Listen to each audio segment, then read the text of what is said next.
right, my friends, J.R. Dukes at your service. Appreciate everybody joining me today. We got a lot of stuff to talk about. It is on for the Republicans. It looks like at this point it is Donald Trump's race to lose. Let me take a quick peek here, make sure everything is working correctly. Just hit the button to go live. If you're having trouble hearing me or anything, please let me know. As always, any questions, put them in the chat below. Also, if you'd be so kind, please go ahead and introduce yourself if you haven't done so already. Let us know who you are and where you're from. Like to see people from all over the world. It's pretty awesome. Hello to everyone on the X platform / Twitter. Hello, YouTube, and of course, Twitch. Thanks for joining, folks. Interesting day, interesting developments. They are really panicking over there in Democrat land. I mean, they are upset big time. You have everybody and their brother screaming on the news. And, you know, I was thinking for quite some time that Joe Biden was pretty well going to stick in this race. Now, those of you who are regular subscribers and have been listening to this channel for some time, we have been talking about the fact that Joe Biden has obvious signs of dementia for quite some time. It's not anything new that we've been talking about here.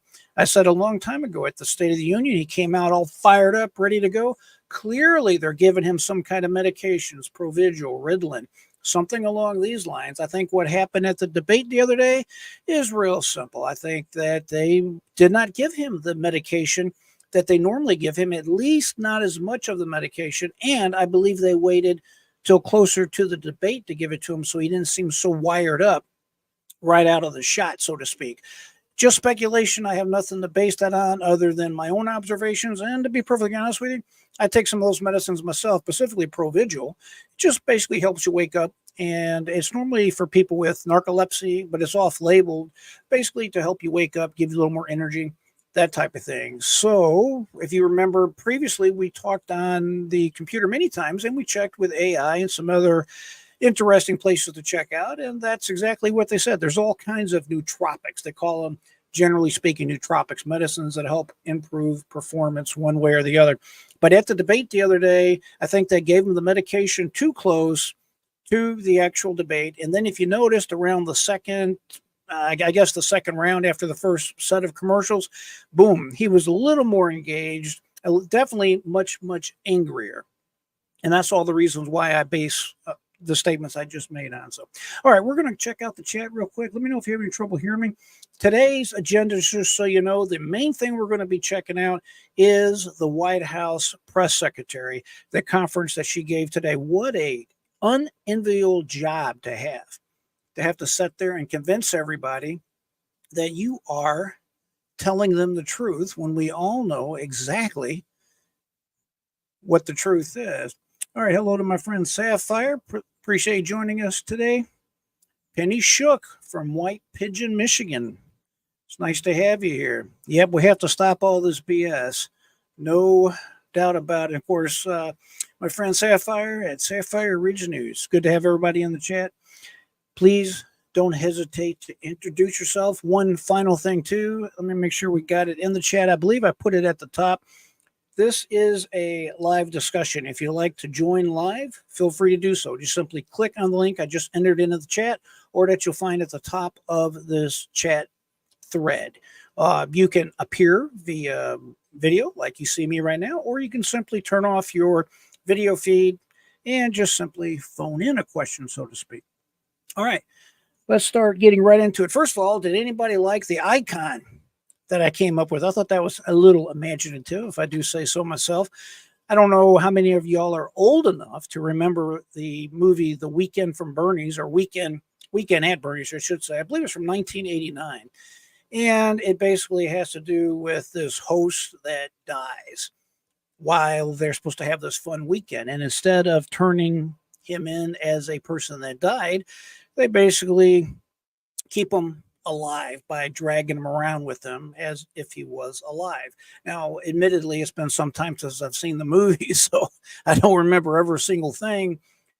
But tell me if I'm wrong. This presidential campaign kind of reminds me of the election at Bernie's or something along them lines. I mean, clearly you have a de facto corpse, aka Joe Biden, that everybody's dragging around like he is a real functioning president. And I want to qualify one thing on the front end here, because I know this man is clearly sick. He clearly has some type of dementia, some type of disease process, disease vectors of some sort going on.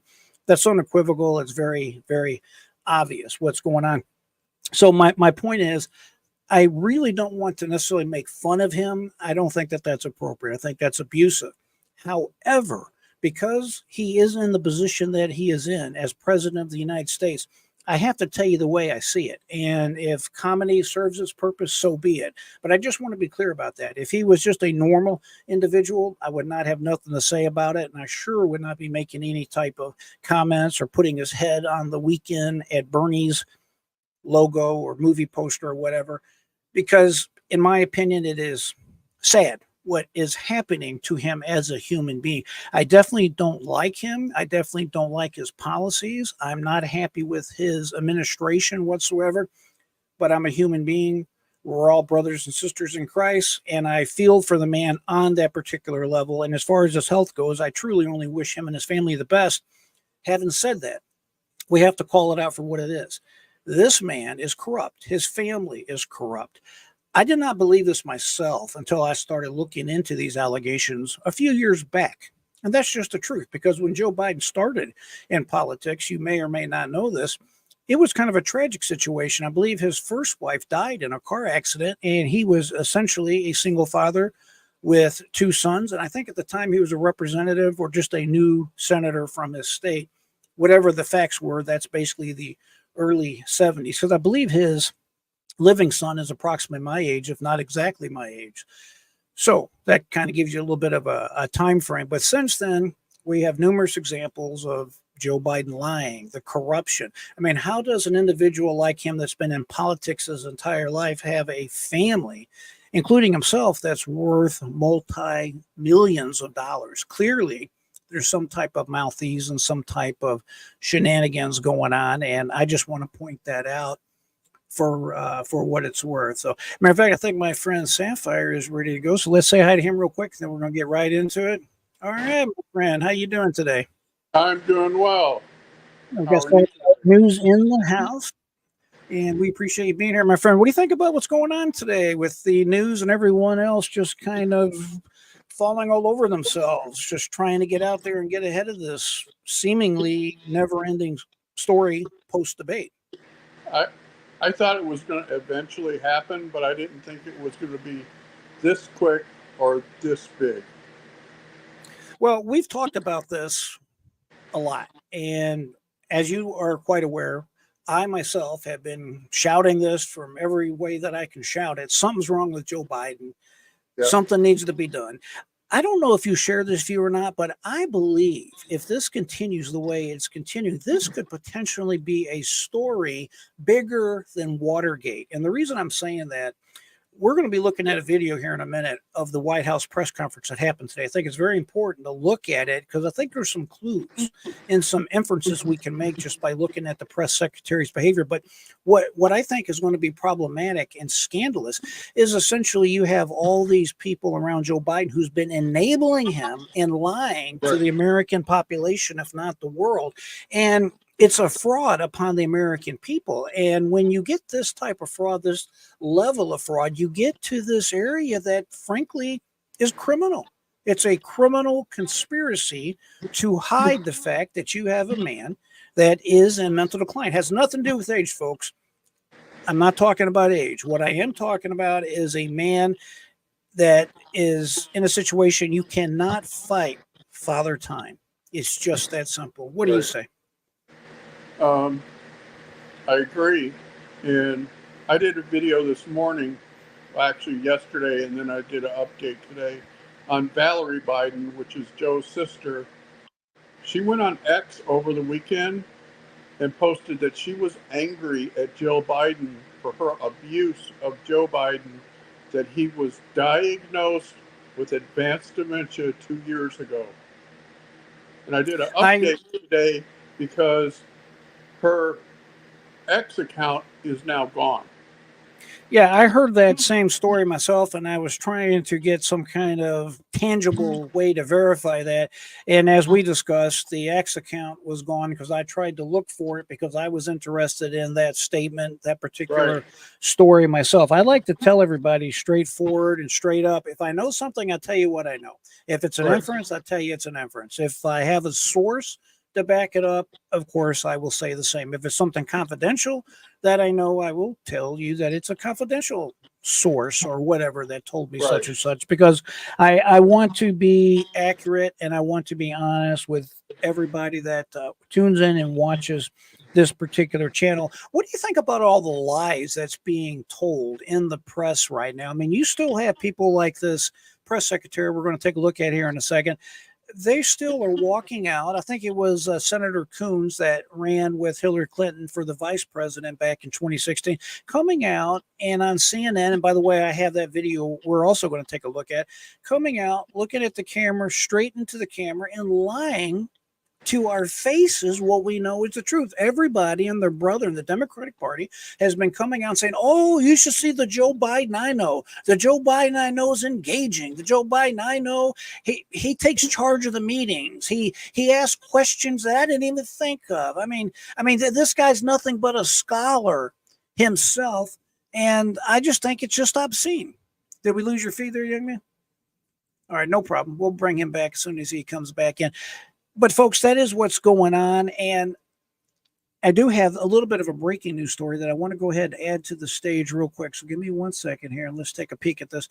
We have the first Democrat that has actually came forward and is saying publicly for everybody to hear they want Joe Biden to step aside. So you're looking at it right now live on your screen. Representative Dodgett calls on Biden to withdraw. He's the first Democrat in Congress to do so. And this is, of course, dated July 2nd at 3:20 p.m. Eastern time. So this is literally breaking news. And here is a picture of the representative who is from Texas, a Democrat from Texas, says, Representative Lloyd Dodges, Democrat from Texas, became the first congressional Democrat to call for President Biden to withdraw from his reelection bid, issuing a statement saying that Biden had failed to reassure voters in last week's presidential debate and was trailing his Republican opponent, former President Donald Trump. I am a little surprised that people are coming out actually against Joe Biden publicly from the Democratic Party. I figured they'd have more of an internal fight because it's been my experiences with the Democratic Party, unlike the Republican Party. They generally keep their fighting inside their own house, so to speak. Again, just my sense of what I see, and we'll have to see if they continue to speak out publicly or if they try to keep it hid, so to speak. It goes on to say Biden, 81, badly stumbled in the debate, seeming at times to lose his train of thought and struggled to defend his record. He and his campaign have insisted that he would stay in the race and make a comeback. So we'll have to see where this goes. This is just the first of probably many defections that's about to come down the pipeline. Now, as a matter of fact, I believe in the poll today, if you haven't taken the poll, please take a moment and go ahead and click on what your vote is. I just simply asked the question, should Joe Biden resign? Now, before you quickly answer, I realize I get a lot of conservative and libertarian individuals that tune into this particular program. But before you vote, I want you to, it's more than just the obvious. Of course, we'd like to see him resign. But if he resigns, would that be good for Donald Trump or bad for Donald Trump? So on one hand, if Joe Biden stays in, I pretty well think at this point it's Donald Trump's race to lose. That's just my opinion based on the polling and pertaining to this last debate. I mean, I think it's pretty obvious what's going on. So you're going to have to evaluate that when you vote. At least that's the intention that I have right there. Then on the other hand, if they bring someone else in, would that be potentially somebody that could put up a better race against Donald Trump? I don't know. I think what they're really panicking about right now, in their minds, they're probably thinking, we messed up. And you know what? They deserve it. The Democrats deserve it. They perpetrated this fraud and continue to perpetrate this fraud for probably 2 or 3 years now, knowing that this man is experiencing some kind of decline. I call it dementia. as we've talked about many times on this program. But they continue to lie. They continue to act like nothing's going on. And you're going to see in a second the press secretary saying exactly what I just parroted back, that nothing's wrong with Joe Biden. He's engaged. He's more than capable of doing the job. And we all know better. I mean, I don't really think it gets any more clear than that. All right, let's take a look at one other thing, too. This is from CNN today. Not only do you have this defection with this Texas representative, but you actually have the media openly mad, aggravated, and going after President Biden. Now, I'm going to ask you in a second, but why do you think that is? Why do you think that you have basically open warfare in the media? Exhibit A is going to be, I'm sure you know him from CNN. It's Jake Tapper. So let's take a quick peek at this. About your age, you would respond with the words, "Watch me." You remember him on the news many, many times. He would say, and I believe it was a 60-minute interview from 2020 or 2021. They would ask him a question like, can you do the job? Are you able to function the way we need a president to function? He'd get this real weird voice saying, watch me, like he's a ghost or something weird. Well, they're calling him out on it right now. So take a look at this right here, and let's talk about it on the other side. American people have been watching, and they have expressed concerns about your age. That is your judgment. That is your judgment. That is not the judgment of the press. I think he meant that's not the judgment of the public. MJ is with us now. So that was then. This is now. Take us inside this weekend's conversations in that big building behind you. Yeah, well, Jake, as you just reminded us, the president has long been dismissive of polling showing that many voters have a lot of serious questions about his age and his mental acuity. But as he went on to tell me in that February press conference, his main argument has really been, I need to be the Democratic nominee because I am the most qualified. I think after Thursday night's debate, it has become infinitely more difficult for the president and his advisors to sort of outright reject those concerns about his mental acuity and his age. And I think it's also fair to describe the last 3.5 days or so as the campaign having been in full crisis mode. We know that they have been on the phone nonstop, fielding. What's going to be real remarkable about this piece of footage, because I want to watch this beginning interview with Jake Tapper. This is the same Jack Tapper that keeps talking about how great Biden's doing, what a great whatever he is. And during this interview, you're going to see a very, very different Jake Tapper. So we're going to continue with it. Messages and worried concerns about exactly what happened on Thursday night, and also just asking the question of what is plan B. And for right now, the campaign is basically saying there is no plan B. The president is going to remain on the ticket.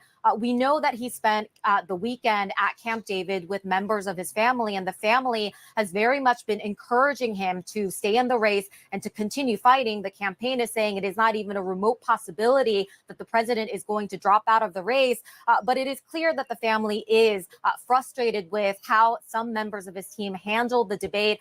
We know that there were private discussions about whether some senior advisors should be fired, though I think a lot of people would argue that maybe it isn't the advisors that should be blamed. It was simply the president's bad performance. I think even more, though, than the inner circle that is around the president that is famous for being insular, it is going to be the president's family that is going to be all the more influential on any decisions that do come about his political future. So, MJ, I think that's very, very interesting, too. They keep talking about how he is meeting with his family, meeting with his advisors. It just sounds odd the way it's all came out in the media. Few elected Democratic officials are willing to talk about their concerns with President Biden on the record. Are White House officials expecting that they're going to be able to keep them from being candid about this from now until November? Well, plenty of Democrats have gone on the record to express concerns about the debate itself. But you're right that we've not heard a lot of elected officials saying that they have concerns about whether or not the president should stay in the race. That's not where we are right now. But I think the caveat is that that is now, and we don't know what's coming in the next several days, particularly as both the campaign and just Democrats overall are waiting on data. They're waiting on research and polling to come in to actually get a full picture of the post-debate damage from the president and his lawmakers. Some of them have told us they think that the down ballot impact will be more determinative than perhaps anything else, that if data shows that he is going to risk the House remaining. They already have polling, folks, that's coming out right now as we speak. I saw some polls earlier today, especially in the so-called battleground states. Trump was already leading in those battleground states. I think one state he may have been at what they consider a statistical tie. However, in the wake of this particular debacle, I mean, what else can you call it, at this debate, they have essentially, at this point anyways, have kind of hit the panic button. Okay, now here's this interview with Coons. So let's listen to this one second. I want to start by just playing some of the Always moments. good to be on with you, Jake. Thanks for the chance to talk today. Yeah, no, I appreciate it. I want to start by playing some moments from the debate. We're rid of the ability of Medicare to It's terrible. with the COVID. Excuse me, with dealing with everything we have to do with. And remember, what I think happened in this particular situation that you're looking at right now is just real simple. I don't think they gave him his medication at the proper time. And when you've seen him starting to do better in the second half, it's because the medication kicked in. If you notice, the day after this particular debate, boom, he acts like he did back when he was at the State of the Union address back in January. Look, if the total initiative relative to what we're going to do with more border patrol and more asylum officers. President Trump? I really don't know what he said at the end of that sentence. I don't think he knows what he said either. How do you explain the performance at the debate in moments like that? Well, Jake, you just took what was probably the most difficult moment to watch of the entire 90-minute debate, but you didn't share what I found the hardest moments to watch, which was when Donald Trump was unleashing a torrent of lies, of invective, of vengeance. And we have to look at these two moments in contrast. The Philadelphia Inquirer, the most important newspaper in the swing state where I spent the weekend campaigning, watched that debate and concluded that the political party whose leadership should be going to their candidate and saying, in the interest of our nation and in the interest of our party, you should be stepping aside, sir, is the Republican Party, because Donald Trump gave no reasons for folks to vote for him and a lot of reasons for folks to vote against him. The next day, Joe Biden, our president. Now, I want y'all to look at Jake Tapper here. Watch his face. Look at his face expressions. I think it's very telling. And I'm surprised this is not even getting more traction in the so-called legacy media, because I'm telling you, Jake Tapper is doing a complete 180. He was hammering Trump every second of the day, and he was always telling you how great Joe Biden is doing. And I'm going to go ahead and tell you what I think is going on. I think he is mad. I think some of the other mainstream media folks is mad. Why are they mad? They're mad because they feel like they've been lied to. Of course, in my opinion, they should have known better. And so you got this goofy Coons guy out of Delaware sitting here just lying through his teeth, and Jake knows it, and he's about to give it to him here in 1 second. Gave a forceful and clear and engaging speech on a campaign stage at a rally in North Carolina. And he's had strong days ever since. Everybody has a bad night. And I think that was a weak debate performance. I don't think anyone in the campaign is disagreeing with that point. But I've been urging, and I expect that this will be moving forward, for the president to reassure folks in the media, the general public, the many editorialists, and others who've expressed concern by doing unscripted, casual engagements with journalists, with small groups of voters, a town hall, so that you can see what I've seen with our president in the last few months and, of course, the last few years. He is engaging. He is.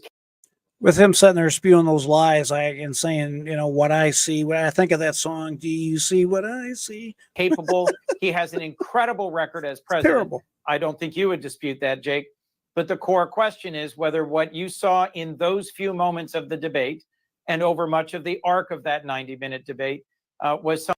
Folks, is it just me? Tell me in the comments. I really got to know. Can you guys see the expression on Jake Tapper's face? Is it not like, I know you're lying to me and I'm not taking it no more, or what? Someone having a difficult night or someone who is no longer up to the job. As he With all- said on the stage in North Carolina, he wouldn't be running if he weren't confident he's up Okay. for the job. So, with all due respect, it is not honest to say that this There is he just one night.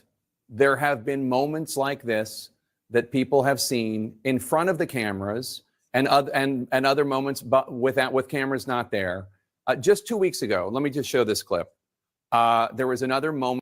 This is great right here. I mean, he is unleashing. I never heard Jake Tapper talk to another Democrat like this. As Penny Shook would say, stop at the bull crap. That's exactly right. And that's what he's putting a stop like to. this, not just a senior losing a train of thought, but something else going on.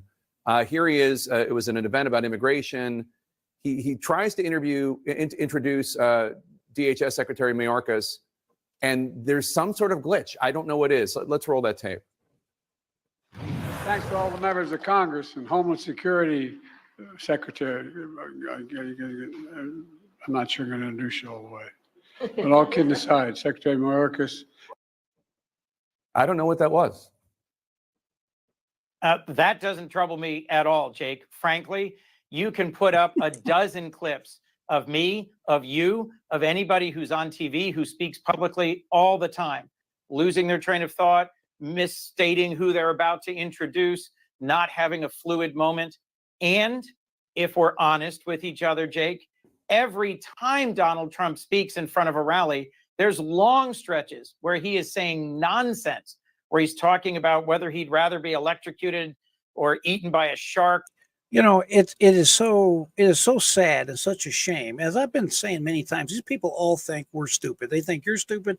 They think I'm stupid. They just sit there and spew these lies. Matter of fact, Elon Musk on, I think it was, it was on X's platform. He called out the Vice President, Kamala Harris. I believe it was yesterday, and basically said, hey, don't you know that lying on this platform doesn't work anymore? I mean, these people are just outright telling you direct lies, half-truths, or they're just kind of taking something out of complete context. Where he's saying nonsensical things about forests bursting into flame or windmills causing cancer. So to take that little clip and say, aha, Senator Coons, be honest. You know that our president is somehow mentally infirm, and yet to not put up dozens and dozens of much more alarming examples of the former president. Let me cut to the chase with what I think is a simple but important moment of testimony here, Jake. Only former President Trump has a vice president, secretary of defense, chief of staff, national security advisor who say he is not morally fit to be president and refuse to support him. The whole cabinet of our current president, the entire Senate in the Democratic caucus, every governor I know who already supports Joe Biden still supports Joe Biden, and we interact with him and work. He's about to rip him hard again right here. Just wait. With him regularly. So do all of us who are in public life and speaking regularly have slips and moments where we don't finish our sentence properly or misidentify exactly who we're introducing? Absolutely. But I have been saying to the campaign senior leadership, our president needs. He's got that smile on his face with Jake Tapper. He's about to put a stop to this here. I think he does a good job. To reassure folks by doing some unscripted, engaging public events soon.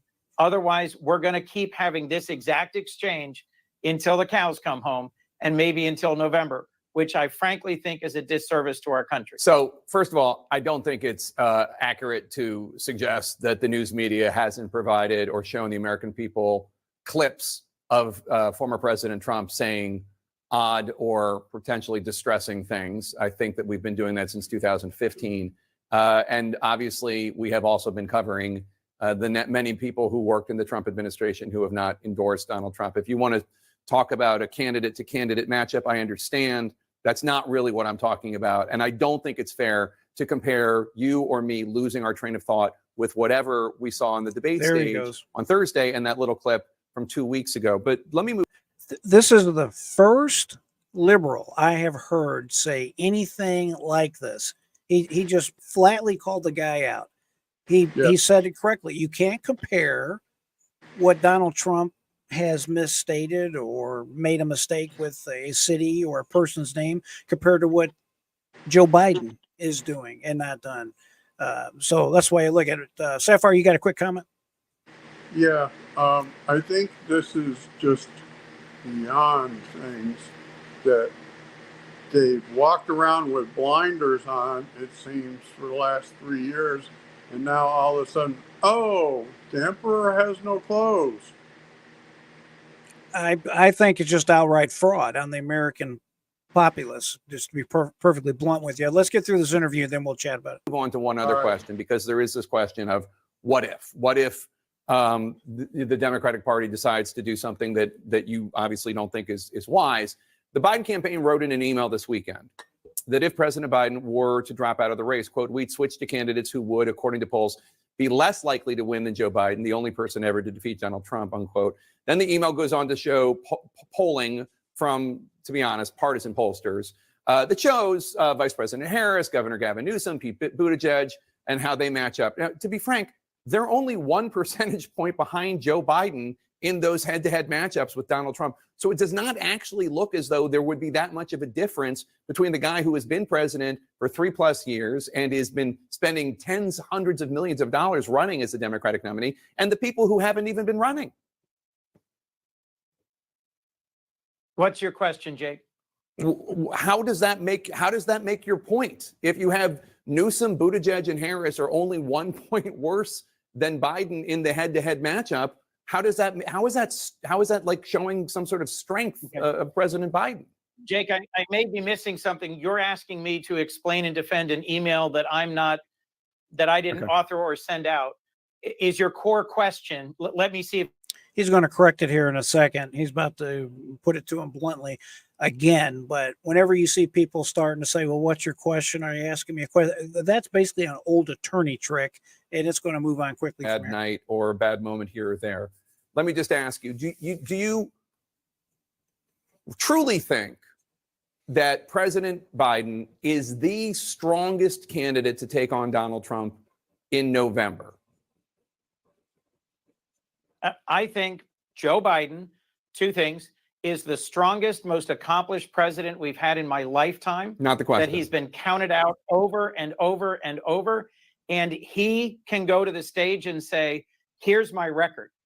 I, in my speech at the inauguration, said I would bring Congress together and we would address infrastructure and manufacturing, and we would reduce prescription drug prices, and we would invest in restoring our competitiveness as a country, and I would bring us out of the pandemic, and I would address the challenges that I inherited from Donald Trump, and he's done a magnificent job. He can say that. The other candidates, governors of different states and so forth, can't say that. His vice president can say she was a central part of that, and I do think that makes for an important argument. And this is the core thing I think you're trying to raise here, Jake. He needs to reassure folks with repeat performances in public that he is up to this task and address the core question you're asking me. I have not seen evidence that our president is not up to the task of running for and continuing to serve as president. Can you believe that he could actually make that statement with a straight face? I have not seen evidence that the president essentially can't do his job. These people have no shame. You talk about criminal charges brought against a potential candidate or an actively serving candidate. I mean, I don't know how you get a more egregious fraud other than to say what this guy just said. What a clown. So that's something that is up to our president to prove to the public in the coming weeks. And I'm accepting that as an open question and a challenge. But I do think he has the strongest record in his first 3 years that any of us could imagine. Just last month, our economy created more jobs, in no small part because of President Biden's leadership, than it did in the whole 4 years that Donald Trump was president. Yeah, he always likes to spin, likes to lie. What they forget to tell you is that in that same time frame that he's talking about right there, that Donald Trump had one thing that Joe Biden did not have, and that is something called COVID. That's the reason why there were so many jobs that were lost. And then when you hear President Biden say something to the effect of, oh, I created 15 million jobs. No president has done that in modern recorded history.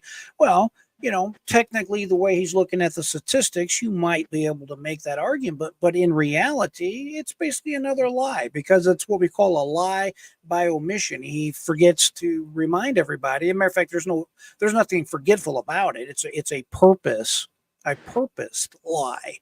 The reason why there were so many jobs created was because so many people were paid to sit at home because the government thought they knew how to handle COVID, but that's a whole other conversation in and of itself. And that's the reason why he can say, I made all these jobs. Basically, you went from zero, a de facto shutdown economy, all the way up. And the only last thing I'll say about this, and then I'll let you make a comment, Mark, is essentially the only thing I can agree with Coons on and give any type of credit for in that particular interview has to do with the fact he did say, I'd like to see Joe Biden get out, have more interviews, do something along them lines. I think that is proper. I think in my mind, I think that's almost kind of a little bit of a challenge to Biden. He knows if Biden gets out and starts talking in front of the cameras, he's going to shut down like he did at the debate. What says you there, Mark? Two of Biden's aides did an op-ed today. Of course, they were anonymous, but it said that Biden is reliably competent between 10 a.m. and 4 p.m. Outside of those hours that he sits around and he stares off and he mumbles and he fumbles. We can't have a president that's only lucid between 10 a.m. and 4 p.m. Well, if I'm being perfectly honest with you, sometimes them are the hours I seem like I work too. But anyway, yeah. I'm joking. I'm joking. He's president of the United States. Clearly, that's a major concern. Can you imagine this guy being woke up? It's your typical thing, the 3 o'clock in the morning type of emergency that arises. Can you imagine somebody like Joe Biden having to be woke up in his dementia state, whatever? He's got to make a decision within 10 minutes whether or not to release the nuclear arsenal, the land-based nuclear arsenal, in a retaliation attack. I mean, someone's got to make that decision, and that's him.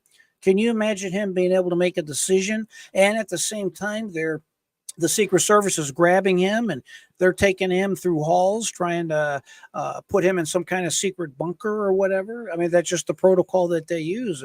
And I think anybody that thinks he's up for the challenge is just not being intellectually honest with themselves. What say you? It's worse than that. Say there's a nuclear missile headed for us and they get out the nuclear football. He can only get advice from the Secretary of Defense. He will have 7 minutes to make 24 decisions. Well, and I don't think he's capable of that.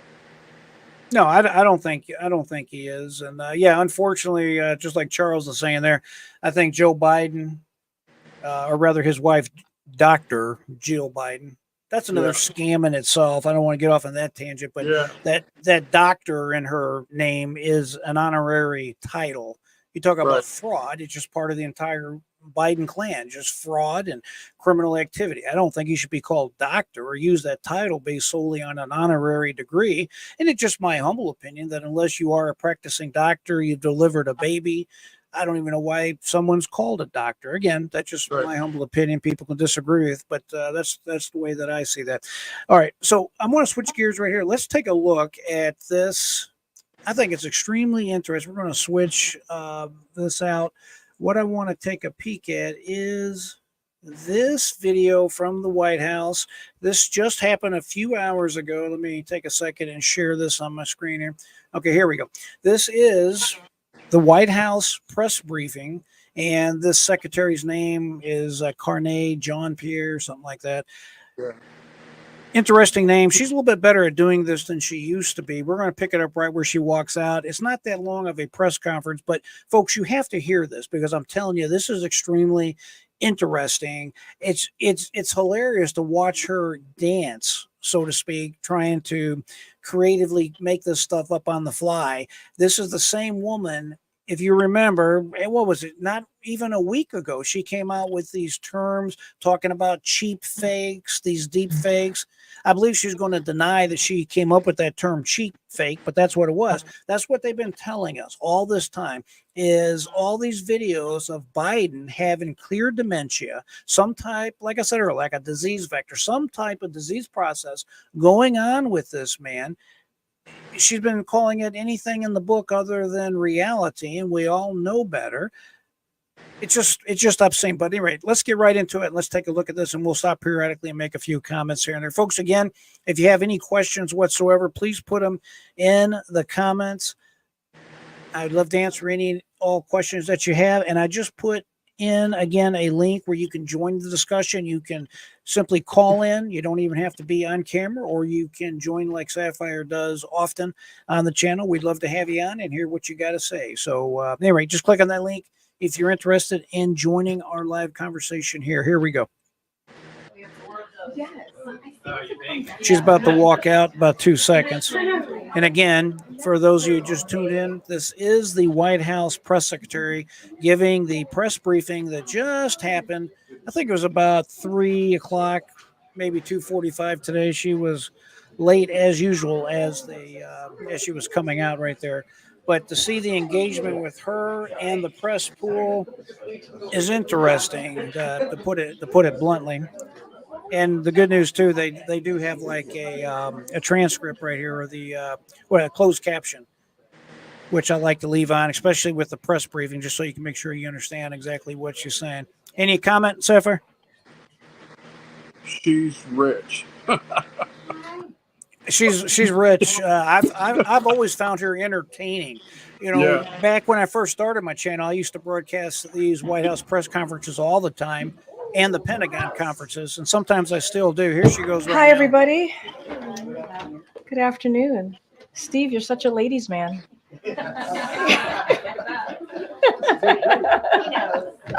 She's acting like Camilla now. That cackle. Okay, it's good to see everybody. Welcome back. I have a couple things at the top. I know it's been a while since we've done this, so please bear with me. So I want to begin by discussing the devastation caused by Hurricane Beryl, which President Biden just addressed directly. This already deadly storm was upgraded to a Category 5 storm as it heads towards Jamaica. The president has been briefed on Hurricane Beryl, and our administration is in close touch with territory and local officials. USAID and FEMA has resources and supplies pre-staged in the region with staff and partners ready to assist. We urge residents to stay vigilant and heed. That's a pretty nasty storm coming down the pike, by the way, just FYI. As well. Next, I want to express our disappointment in yesterday's district ruling, which blocked our temporary pause on pending approvals of liquefied natural gas exports.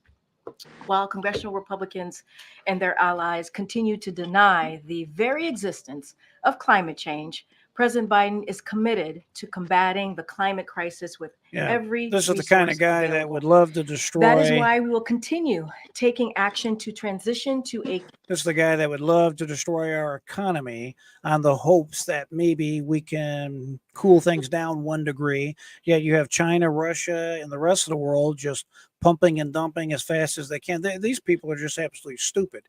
Even if there is global warming, quote unquote, climate change, let's just pretend it's going on. It's going to be kind of difficult. It's going to be kind of difficult to implement something when you don't have huge countries like China also engaging in the type of behavior that they say is going to save us all. I mean, you got China right now putting 1 to 2 coal burning plants on per week. Can you imagine that? To millions of American workers. Crazy. The Department of Labor's overtime rule extended overtime protections to 1 million workers making less than $43,000. Yeah, they just love to keep running up the a year. They love to keep. And next year, it will extend protections to another. It's just a bunch of nonsense. What they're talking about here is they always are trying to pass more and more regulations, imposing it on businesses, mandating. I believe now they want a 32-hour work week, if you can believe that. I mean, all of us like to make more money, but this comes from something. Corporations and special interests to try to deny workers these protections, President Biden is fighting for families. As course he a is. record Americans travel That's a for the laugh. 4th of July, President Biden is taking action to lower gas prices. Today, Okay. Lowering gas prices. Isn't that, I mean, you talk about rich, dude. That's just rich. Hey, this is the same idiot something that she shut just down said the there- Keystone. Something Yeah, she he just shut said down the there is Keystone funny. pipeline. That he's Go working ahead. for families, but he's cutting the work week to 32 hours. Well, he's trying. They had to roll that Trying. back. But the same guy that's causing our gas families. prices to go up. Now this week, Right. the president and his administration is marking the 60th anniversary of President Johnson signing Yeah, they like to talk about anything else other than the elephant in the room. But for y'all that are listening on the road or at home or whatever, just remember when you hear this nonsense about the climate change type stuff, you need to know the other side of it, not getting into Right. whether it's real or not real. It just, assuming it's real, you can't very well lower anything if you have the rest of the world not complying under the same rules. It's like these people want to destroy our multi-trillion-dollar economy on a maybe of a 1 degree cooling. It's just aggravating. voting rights and continue. And then if this guy wanted to truly, if he really truly cared about families and cared about your family, my family, well, he would roll back what he did day one in his First office, Black which woman to is, be on the of Supreme course, killing off the one of his first things he did was killing the Keystone oil pipeline from Canada. That was one of the first things he did. Court for every American to thrive, investing historic amounts into HB. And of course, this is the very same president that has liquidated most of our strategic reserves as far as oil and gas goes, in case we needed an emergency. Anniversary. And This guy's just a real piece of, you know what? We have a few schedule updates, so wanted to share the following with all Charles, of you. thanks for your comments. This You're week, right on point. The president will speak with Hill leaders and Democratic governors. Yes, He will absolutely, travel Charles. We're to going to talk about Wisconsin that. on Friday. He will conduct a Well, sit-down interview I like to with watch George him. Stephanopoulos from ABC News while on the campaign trail. Yeah, he's going to give He an will interview travel to Philadelphia George on Sunday. Stephanopoulos. And next week, Reminds me of that Sesame I know you Street guys are going to guy. be really excited Character. about this. He will host a press conference during NATO. This is in addition to the previously announced events this week. Yeah, he's very worried because he never gives interviews, never gives any type of press conference, and now they're worried. Here we go. So there are growing calls from Democrats, including members of Congress, for the president to step aside for the 2024 election because he's not capable of serving another 4 years. What is his response to this? So let me just step back for a minute and I guess deal with the questions that have come in about the debate. And honestly, this is something that the president has addressed himself multiple times since this past Thursday. And first of all, I want to say we understand the concerns. We get it. The president. Of course, our president, he's known for being such a great communicator, and he's always free to answer questions and to have press conferences. This is the same guy that wouldn't do the Super Bowl interview, which is considered generally a soft interview. President did not have a great night. As you all know, and many of you reached out during the debate, the president had a cold. He had a hoarse voice. You all heard it. That's why you reached out. But I will say this, and the president said this over. I don't know if y'all heard that or not, but she's saying that the president said that he had a cold. I heard that back right after the debate also. But here's what's striking about him having a cold. Number one, why do we know that beforehand? And the second thing is, when he shows up at Waffle House that night, he didn't sound like he had a cold to me, and he definitely did not sound like he was suffering from a cold. I'll use that in quotes, a cold at his speech the next day, right? Sapphire, you saw that yourself, right? Okay. Yeah. Back to her. Go ahead and make a comment. What struck me is that they said he had a cold, but a cold won't make you forget your thoughts. A cold won't make you stop talking, stare off into space, and all the other things that happen. Cold can't do that. Exactly. And there's a whole lot more that I'm going to be releasing in the near future, because I've really went through that debate and dissected that debate, and I got a bunch of interesting little nuggets to tell everybody about. But let's get back into over it. the past couple of days, certainly right after the debate. He knows how to do the.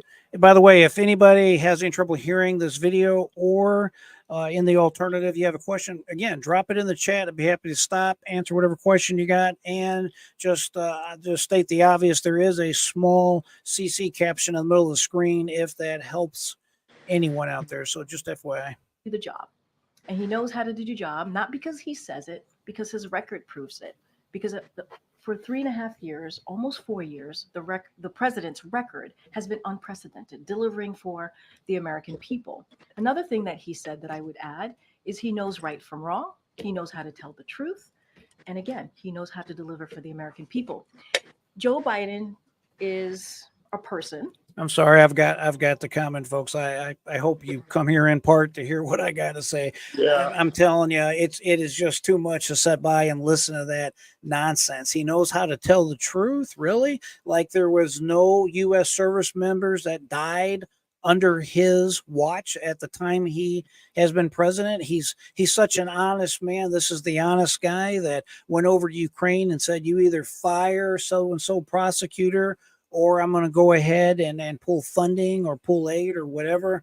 Was basically the tit for tat type of thing, the quid pro quo, I guess is what you call it. I mean, this is not exactly what you would call the most ethical man in the world. This guy has all kinds of issues, to put it bluntly. Take away his title. He is someone who has dealt with tragedy. He is someone who has confronted that head on. He is someone who knows how to get back up once you've been knocked down.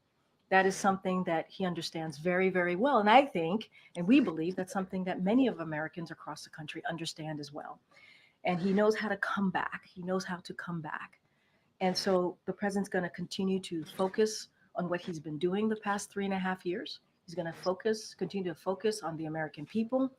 And, you know, well, that's scary. She smiles and brags. He's going to continue doing what he's been doing for the last 3.5 years. Boy, that just scared the bejesus out of each and every one of us. To your question, just to add a little bit more to your question, look, you heard from Speaker Pelosi, you heard from Representative Clyburn, and let me just paraphrase a little bit of what they said. Speaker Pelosi, who's very close to the president, said it is not about performance in terms of a debate. It's about performance in a presidency. And this is a president, you've heard me say this, we've talked about this. He's been able to give us an economic recovery, the strongest economic recovery in modern history. That's a complete lie. Not the strongest recovery in history. Had nothing to do with Joe Biden. Go ahead, Mark. Our economy is worse off now than it was when he started. When he started, our inflation rate was 1.8%, and now it's over 9%. Yeah, and that reminds me too, this is the guy that you heard the press secretary just say how honest he is and how he's straight with the American people, and he only tells the truth. This is the same guy going around telling everybody that inflation was at 9% when he took office. That's just a complete another lie, as you just pointed out. I mean, it's just a lie with a capital L. It's a lie to say that he's brought about all of this economic recovery, when the truth is, just remember, it was the end of the COVID situation and everybody going back to work. They count that because it's on his watch. Technically, they try to make him out to be something that he's not. Let's not forget, during the midterms of 2022, many people, many of you all, some of you in this room, said that it was going to be a red wave, and that didn't happen. He defeated Big Pharma. We have seen historic low in crime, in more than down to 50-year low. And then you had Representative Clyburn, who said the president has done a great job leading for the last 3.5 years. The best predictor of future behavior is past performance. This is from Clyburn. And when you look at the record of President Biden versus former President Trump, you see President Biden, who has delivered the strongest recovery in modern history, versus the previous administration, whose plans hurts the middle class. And President Biden, who is committed to protecting our fundamental freedoms, versus the former president, the previous administration, doing everything that they could. Just more lies. It's just striking. They can sit there and lie.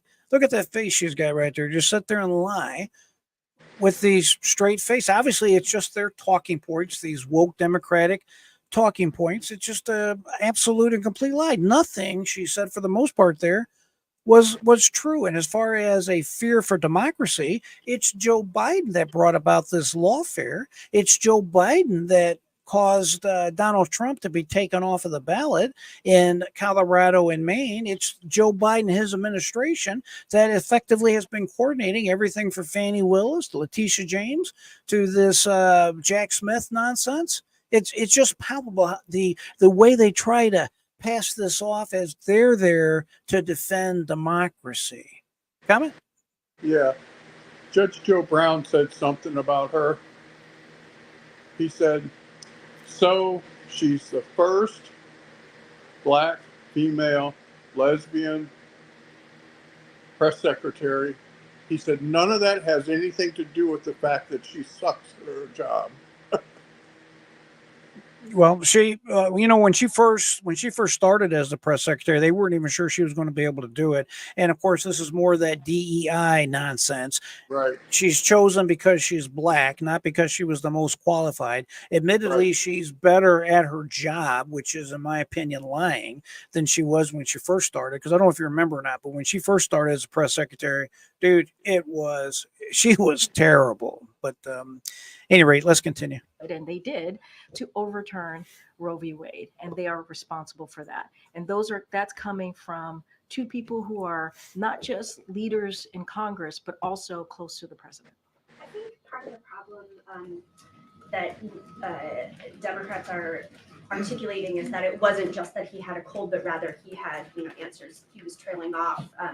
He didn't answer some questions in a sort of fulsome way. And speaking of Nancy Pelosi, one of the things that she recently said was that it was a legitimate question whether his performance was an episode or a condition. So I guess I wondered if there's been any consideration given to like releasing a more robust set of medical records or something to show his mental. In case anybody didn't hear that question in full, she's basically saying, hey, you got Nancy Pelosi raising legitimate concerns concerning President Biden's health and his performance. And she's basically asking, what do you got to say about that? And are they going to release any medical records pertaining to Joe Biden? And of course, you're going to hear another evasive answer. Mental acuity. So I will say this, look, and again, I get the question. It is a fair question to ask. We are not taking that away. And that's why the president certainly has spoken to this. As it relates to his medical records, we have been transparent. We have released thorough reports from his medical team every year since he's been in office. That is something that we have been pretty consistent about. As it relates to, something like a cognitive test, to the question that you're asking me about what the speaker, former speaker said. Obviously, she can speak for herself. His team, who has said, the medical team said it is not warranted in this case. We have put forward a thorough Yeah, basically what you're going to hear is a word salad from the press secretary here, essentially saying, oh, it's not necessary for the cognitive test to be released. His doctors say it's not necessary. So the bottom line is, despite what you and me clearly saw the other day. I mean, let's be honest about it. My channel is kind of a newer, smaller type channel. Not everybody and their brother necessarily has watched my channel, so I can only reach so many people. But when you're in front of the entire world, I mean, the entire world, including our enemies, unfortunately, was watching that presidential debate last Thursday. People see what's going on. It's very obvious and very plain, and they can lie all that they want about it. But, it's kind of like that old thing we keep talking about. Don't believe your lying eyes. You got a dog peeing on your leg, but they want to tell you it's raining outside. Mark, comment? Yeah. She always talks in word salad. Well, I don't necessarily have a problem with the word salad, just as long as a few of those words are true. And she just constantly lies. Quick thing here. I want to welcome Bryce Cooley. Gavin Newsom will be a McIlvanian president. I agree with that, and he's definitely been running a shadow campaign. The reason why he's not turning on Biden, in my humble opinion, is the old adage that whoever strikes the sword or uses the sword will never be the king, and I think that's kind of what's going on. But you're right, Gavin Newsom, basically Democrats' version of Ronald Reagan. They definitely like Newsom, but I will tell you this, my humble opinion, I don't think that if they put Newsom up in place of Biden, I don't think he could win. The reason for that is real simple. In California, their economy is a mess. Their homeless population is out of control. In addition, the border is one of the main issues in this particular election, and this guy is the poster child for what not to do when it comes to an election. Mark? Yeah. I watched a statement by a black female delegate from California this morning, and she said that if they pass over Kamala Harris, that there are 4,000 black female delegates that will walk away from the party.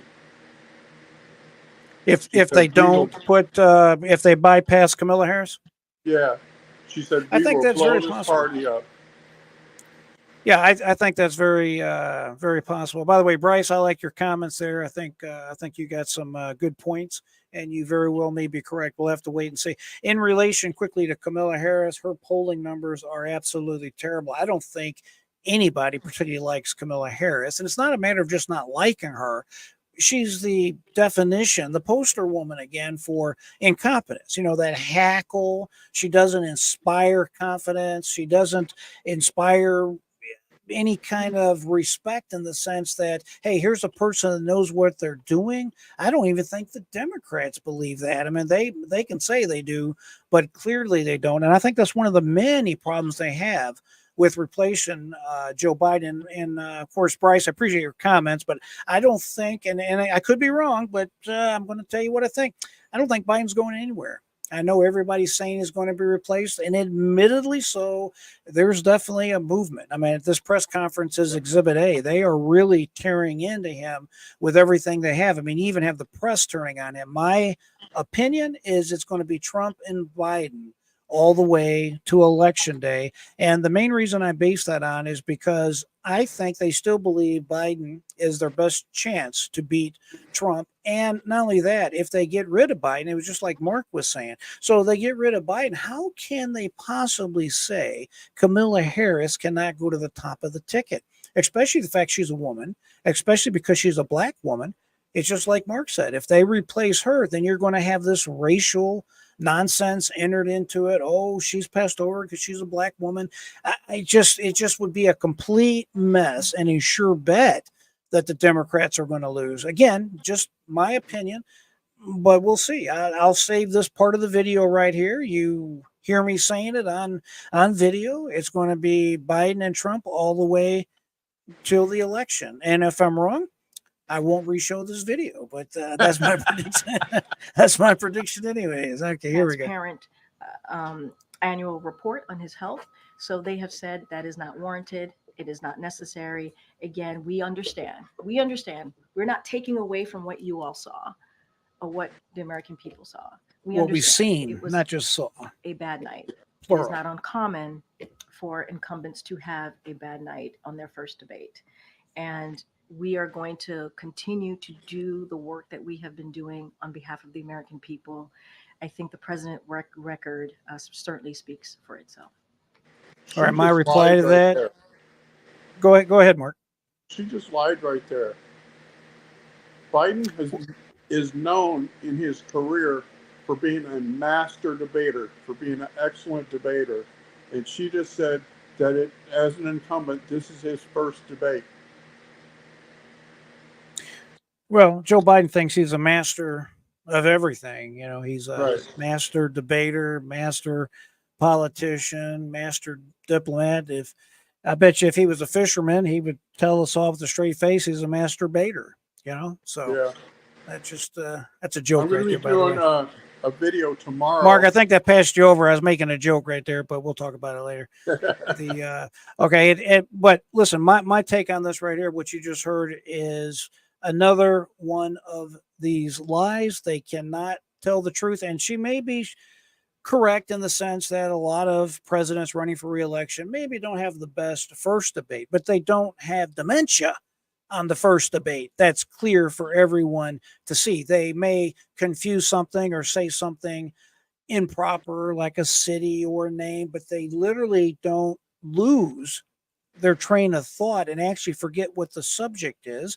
And it was Jake Tapper that actually stepped in. He didn't do it inappropriately, but it's kind of like a boxing match. And Joe Biden just was laying on the floor there, and ding, it was his time was up, and that was it. It put a stop to that very awkward moment. So let's go to the next question here. Thank you, Corinne. You just reminded us that President Biden had a cold on Thursday. What medications was he taking in the days or hours leading up to the debate? And I know that question has come in a couple of times to us. He was not taking any cold medication.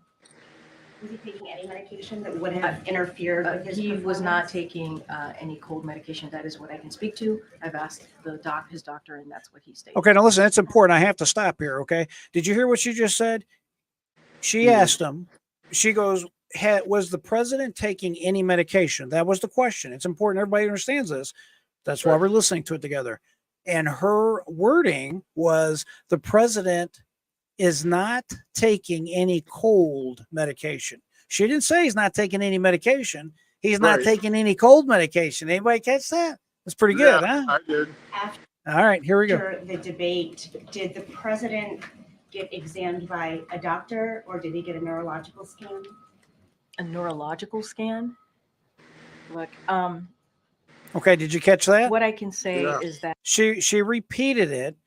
That is a typical thing. First of all, human behavior is such that when you're caught on something or they throw you something that you're not sure how to answer, you generally repeat the question. It's just kind of a nervous tick, I guess you can say. And even if that is not true in this particular case, she's definitely formulating the answer. Are you talking about a neurological scan? She wants to be specific and see how she can answer this question evasively. that just to take a step back, it was a bad night. We understand that it was a bad night. And the president has spoken to this. And he understands that. And so I cannot speak to anything beyond what I just shared. The president has regular annual physicals. She's not He's disclosing released the doctor. in a thorough report. We're going to continue to do that. I don't have anything else beyond that. So was the last time he was seen by a doctor then in February? I just don't have anything beyond that, Oh, beyond the question see? of a neurological. See, that's perfect right there. She's saying that I can't answer that question. When they can't answer the question, there's a reason they can't answer the question because they don't want it to be disclosed. In my opinion, that, yeah, he saw a doctor and this man is suffering from dementia. I think it's pretty obvious. Right. Example. Okay, well, you continue to say it was just a bad night, but is there an explanation then for why it was so bad? If it's not his stamina, if he prepared, as you guys say, for so long, if it's not a problem with his mental fitness, what happened that night? What did we see? I will also add that the president also spoke to this as well. He said, I'm not as smooth as I used to be. I don't debate as well as I used to. That's I an don't walk understatement. as easily as I used to. But one thing that he knows is how to deliver for the American people. He understands that. He understands that he's not a young man, obviously. He said this. But his focus is going to continue to deliver for the American people on the issues that they care about: the economy, expanding healthcare, fighting for Medicaid, Medicare, Social Security, making sure that we continue to be leaders on the world stage, which is something that this president has been able to do, and turn around the mess that this last administration created, as certainly on not just domestically, but on the world stage. Yeah, so you got 3.5 years later, and she just said, yeah, we have to fix the mess that the last administration, aka Donald Trump, created. Well, how about that, huh?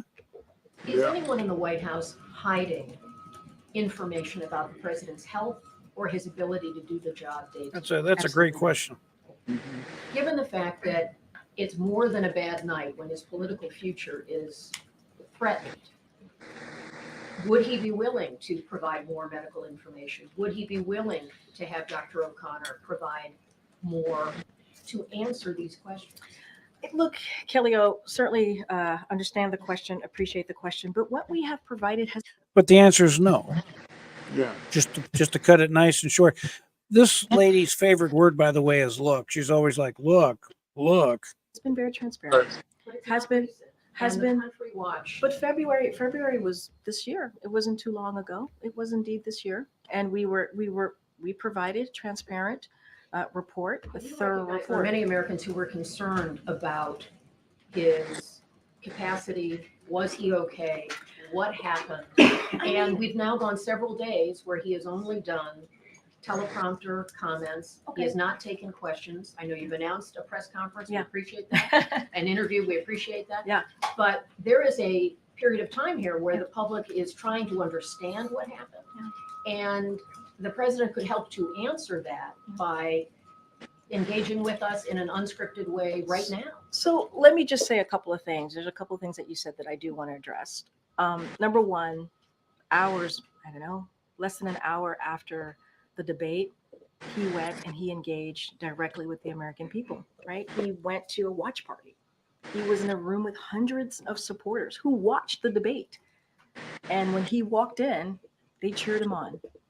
And he did a photo line. No, that must mean he's in great shape For then if some they cheered time. him on. Some of your he didn't colleagues had an speak. opportunity to speak to these supporters. He did that. And that was Bill something did all the that he was able to. Yeah, he, my favorite video of that particular exchange right there is that that was that one where Dr. Jill Biden was saying, "Oh, Joe, you did such a great job. You answered all the questions." I was waiting for her to hand like a participation trophy to Joe. You answered all the questions. Good job, Joe. Right. Just pathetic. Absolutely pathetic. To do right after. And then we stopped at a Waffle House, as some of you all know, and spoke to a packed restaurant. So he spent some time there. Then the next day, he went to North Carolina, spoke in front of hundreds of supporters there who said, "We support you, Joe. We love you, Joe."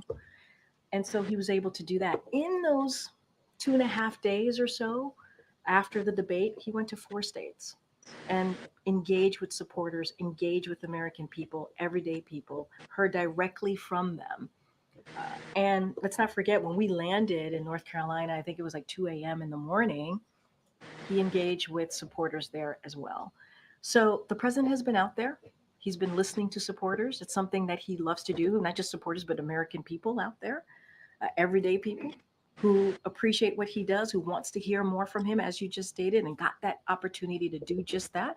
I think it matters that he's going to do an interview on Friday. I think it matters that he's going to go to He's going Wisconsin to do, and do that, right? he mentioned that she's having to brag. I think it's great. He's going to do an interview on Friday. He's going to do this. He's going to, on the other side, you got former President Donald Trump. He's always doing interviews. He's always giving speeches. He's always calling into a podcast or to whatever. Just stunning with the way they try to sell this to the American people. I would say that she has to practice spewing this nonsense. That's all I can say, because I don't know how she's I don't know how she's able to do it with a straight face. Matter of fact, she's going to start cracking up here in a minute and engage with probably stress relief. We're going to continue to. Nothing has changed in that regard. We're going to continue to be out there. He's going to be in Pennsylvania as well this weekend, as I just stated. We're reporting that Hunter Biden has been in some meetings with senior advisors. Why is the president's son involved? So a couple of things I do. I saw that reporting as I was coming out. So a couple of things there. Look, the president, as you know, is very close to his family. This is a holiday week, 4th of July. He spent time with his family, as you all know, and reported at Camp David. Hunter came back with him and walked with him into that meeting, that speech prep, and he ended up spending time with his dad and his family that night. That is basically what happened. It is. Let me tell you exactly what happened. Yeah, he's very close to his son. His son has certain medicinal substances, things that he has that, they may look like they're white in color. They found some at the White House before, and it kind of helps his dad kind of lift his mood and boost his energy. Of course, I'm just guessing. I don't know that firsthand, but that is an interesting guess. A week where there's going to be more family members who are going to come to the. You know what I'm talking about, don't you, Mark? With the I do. White House, I'm sure you'll see. Right. Yeah, I meant I'm not the only one to have to basically conflate those two issues right there, because they did find it at the White House, and then you got Joe all pumped up. I would assume there's probably plenty of other doctors willing to write prescriptions for other things that he could be See using. some of them on 4th of July. Many more are expected to be here. No issue with family Yeah. being in the White House. The question though Yeah. would be, is he participating in meetings with senior advisors? What I can say is that he came back with his dad from Camp David. He walked him into the speech prep, and he was in the room. That I can tell you, he was in the room. You imagine having to Anything rely. else coming out of that reporting, I can't speak to, but I can say that. Imagine having to rely on his son, and we know what kind of issues his son has suffered with and may continue to suffer with, but he's having to essentially lean on his son to conduct meetings on his behalf with senior advisors. Just more nonsense. You know, he's close to his family, which is not unusual. They were together at Camp David. They came back together. You're going to see a lot more family this week. Hey, Green, I want to go back to that question that Pelosi raised earlier today. Sure. Pelosi said it's a legitimate question to ask if this is an episode or this is a condition. Which one is it? Well, what I can tell you is that he had a cold and a bad night. I would not see this as an episode. I would see this as what it was and what we believe it to be, which is it was a bad night. And he It was did a on bad top night. of that, She's right he about had that. a cold. Yeah. And that is the reality of the situation. That is the reality of what happened that night. You've certainly seen the reporting out there that this is not just a standalone instance, that other people are saying that this has happened before. One, do you see these as legitimate questions? And also, are you being straight with the American people on this?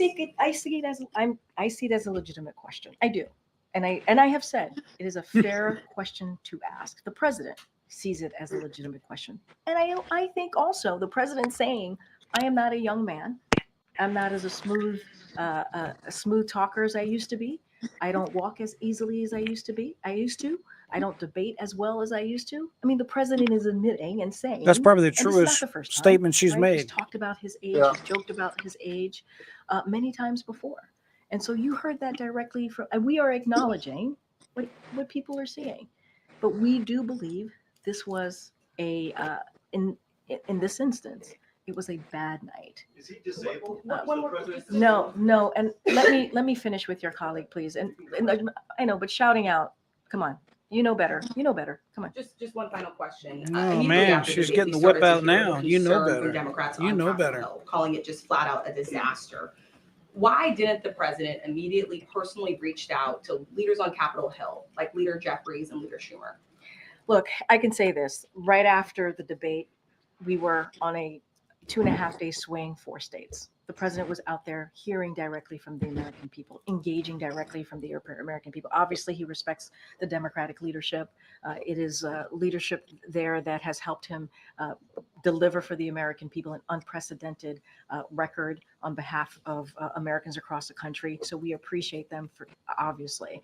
But he was out there. He was out there directly with supporters, engaging with them, whether it was a tarmac, whether it was at a rally, whether it was at a watch party or a fundraiser. And I think that's important to note too. And he was hearing from them. But at the same time, those leaders, Democratic leadership, was hearing from members of his team, high-level senior members of his team. It's not like we were silent. It's not like we were quiet. It's not like we were not engaging with them. We were. Yeah, because they're worried And about now losing the that the House. They're president's worried back about at losing the White Senate. House, he's going to have some time to talk to these Democratic leadership on the phone. I mentioned Democratic governors. He's going to do it with leaders on the Hill as well. And that's important. And then he's going to go back out into the states, obviously, and talk to Americans there. So he's going to do both. What's his message going to be to the Democratic governors and Hill leaders when he talks to them? So I'm not going to get into a private conversation. We wanted to share these meetings. I know it was getting out there, it was floating out there. Yeah, there's a lot they don't want to And talk I about. know That guy it was was, asking about the and we just wanted to conversations confirm between the that, governors and the president. that we were A lot of the indeed governors having are these contacting him, conversations. But we obviously. normally, as you know, our posture is not to dive into private conversations. He'll have these conversations. I think they'll be important. They'll hear from him. He'll hear from them. But I also want to note that there is a regular engagement with whether it's intergovernmental affairs or the Office of Legislative Affairs, regular engagement from my colleagues here with governors, with mayors, and also obviously with congressional leaders. That is something that is a regular engagement. Obviously, the president himself will engage with them this week. Kareem, does he still have a cold? He seemed to be clearing his throat a bit. He still has a at the cold. last event. Yes, Okay. I asked him. He still has a cold. But we couldn't hear it the day after. You've said a couple of times now that the White House has provided thorough medical records for the president. The White House released a 6-page summary back in February. I don't think that was a full accounting necessarily. And Dr. O'Connor in that memo described the president as, quote, a healthy, active, robust 81-year-old male who remains fit to successfully execute the duties of the presidency. I think that is clearly not what the majority of Americans are seeing. And we have a new poll from CBS News that says 72% of registered voters say the president does not have the mental and cognitive health to serve as president. Wow. So She's are saying you 72% that in the new majority of CBS Americans poll are misguided say he's and not that they fit to just be need to president, trust essentially. Dr. O'Connor and take him at That's his a word? that's a So hell a of a couple of things, statistic. and I want to say the president is feeling better, and you saw him last night. You saw His him approval today. rating Yes, is, he still have a cold. Look, his approval rating you is know, like I 28%. want to be very sensitive here, and I think it is important to be sensitive here. We understand how the American people are feeling. We get it. We do, and I do not want to take away from that. I'm not going to speak. I know that there was you all did a poll. CNN did a poll. I'm not going to speak to every poll. I'm just not going to do that. Yeah, I wouldn't either. And if I was also, her. I'm constraints in doing that as we're heading into Yeah, when it's convenient, she says, I have to be careful. I can't talk about election. They got our election issues. They got something called I believe it's the Hatch Act. And of course, when they're uncomfortable, they always hide behind that. And she doesn't really want to talk about any of these polls unless the polls are great news for the president. Then for some reason, she's happy. heading That into time. an election in November, as you know. What I will say is majority of Americans also support the work that the president has doing in a sense of his agenda and what he stands for, what he's been fighting for, whether it's reproductive rights, whether it's an economy that works for all. And that is something that the president is going to continue to do. And this is why we have said, and I have said this multiple times from here, is that's why the president acknowledges. We get it. We get what Americans are feeling. That's why he's acknowledging he's not a young man. That's why he's acknowledging he's a little slower. She kind of keeps going in circles. He's not a young man. Well, we know that. Just get to the important stuff right here. And, on a quick side note, that her report they've referred to, they are really pushing that on the House side of it to actually get a hold of the actual tapes, because we know what's on those tapes. We don't even know that the transcript that they have turned over, that's supposed to be a true and accurate record of those tapes. I mean, this is the same report, her report, which of course is the last name of the guy that did the special counsel investigation into Joe Biden and him keeping the records he had. And of course, his words were something to the effect of, we can't prosecute Joe Biden because he presents himself as a kind, old, elderly man. If you're not fit to stand trial, imagine that. This guy said this man's not fit to stand trial. Right. But now they want us to believe that he's fit to be president. Than he used to be in wrong. walking and not as smooth as speaking. We get that.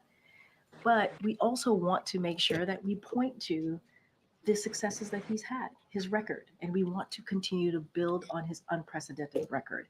And I'm not going to discount what the American people see or feel. What I can say is what we know from our side of things. We could speak to his record. And we could speak to what the president has been able to acknowledge. And I think that's important. Which is not much. And that's basically acknowledging what Americans are seeing and feeling. If you get it, why not release more about his medical, his physical? That's a good question. Why not? What we have released has been very comprehensive. It has been. It has. Yeah, she's asking, say, hey, if everything's great with the president and he's in great health and he has great cognitive function, why not release the additional reports? Perfect question. And we know what the answer is. Transparent. No. And if you compare it, right, it has. We have put that out there, and and we'll continue to do so. Put that information out there. And MJ, I want to be very clear. I get the question that you're asking me, but this is also a president who has had a historic administration. He has in delivering on legislation, key policies. That is because with age comes wisdom and comes experience. And I think that matters as well. Did Dr. O'Connor watch the debate?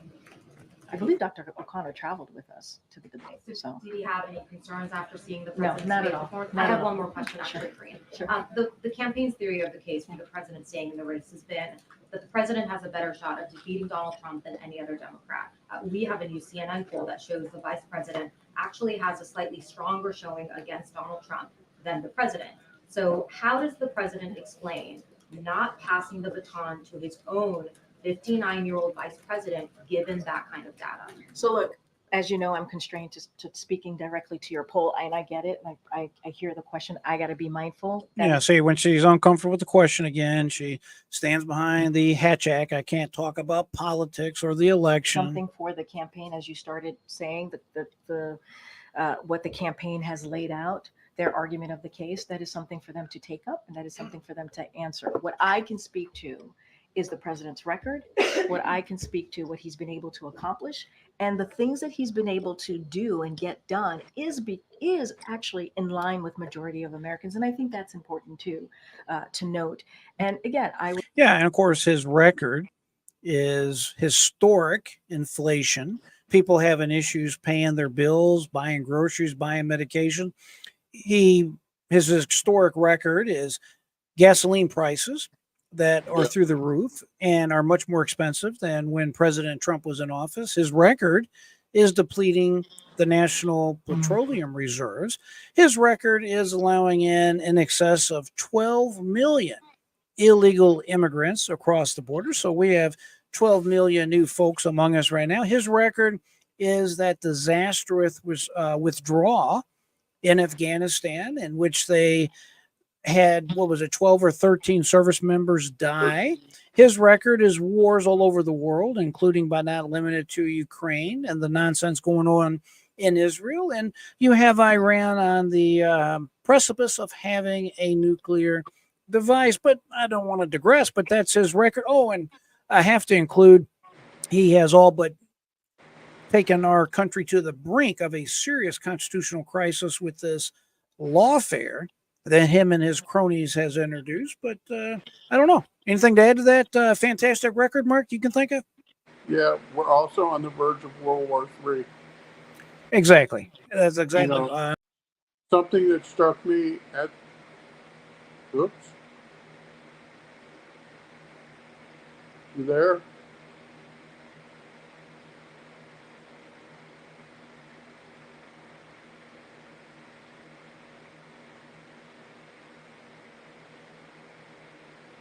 We got forums and stuff going on. So, just reloaded back up on here.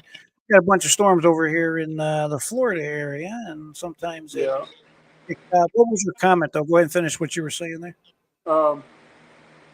The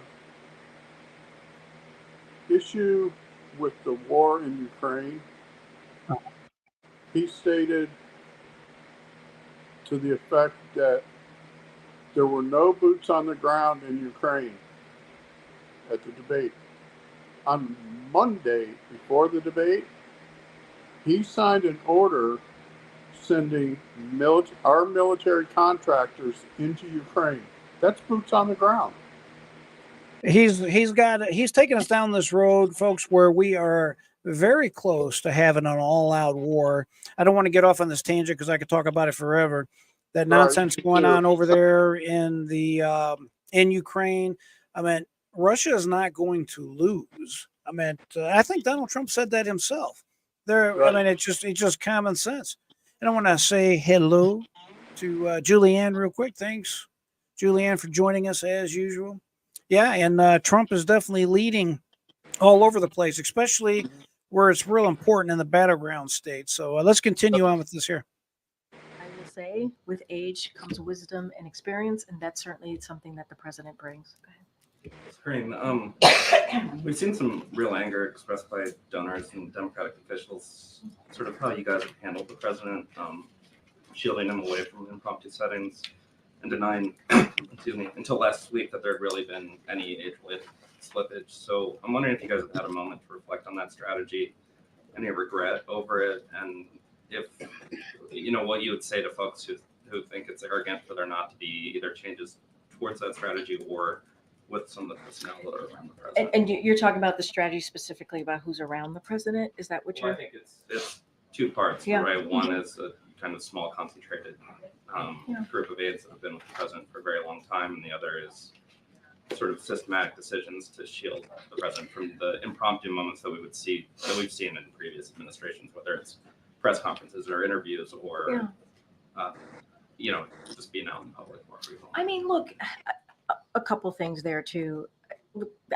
This year, the president has done more than 40 interviews and unscripted, right? Those interviews are unscripted. He has done more than 500 gaggles, right? 500 unscripted, gaggles? Talking directly to many of you. Well, let me just finish. And so he enjoys doing that. He enjoys engaging with all of you. And we're going to continue making sure that happens. I will say this.